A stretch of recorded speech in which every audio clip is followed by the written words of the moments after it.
Well, you know what? Obviously, we're in shock and we're saddened by the passing of Wade Belak. Of course, your first tenure in Saskatoon, you had Wade on your team. What type of player was he, and more importantly, what type of person was he? Well, you know, Wade was a young guy that worked extremely hard at all aspects of the game, and you know, he had a big heart and solid character.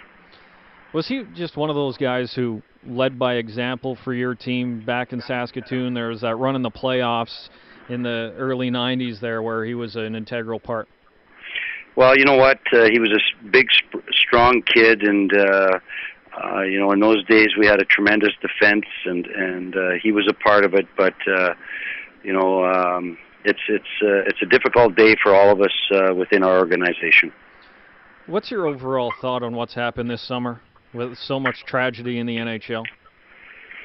Well, you know, I mean, I really don't have a comment on that at this time until you know, we get a full report on exactly what happened with Wade. Lorne, just the personality of Wade Belak around the locker room, and even throughout his NHL career, he was one of those guys who wasn't shy about, you know, making fun of himself first. He just seemed like that comic demeanor and such a pleasant guy to be around. Well, he certainly was, and you know, I had an opportunity to visit with Wade, you know, a number of different times throughout his National Hockey League career, and you know, but as a young guy, he was, you know, he was a quiet guy. I thought that you know, he led through example, and you know, obviously as you know, he got older and you know, played at the National Hockey League level.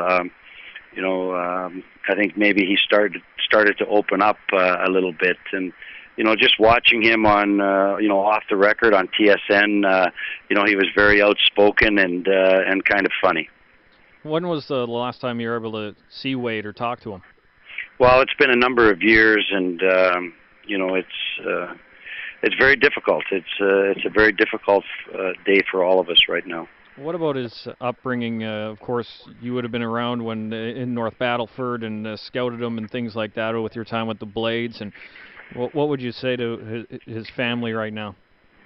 Well, you know, obviously his dad was a police officer in Saskatoon. His stepdad and mom still live in North Battleford, and you know, just that our prayers and our thoughts go out to them right now. Obviously, it's a difficult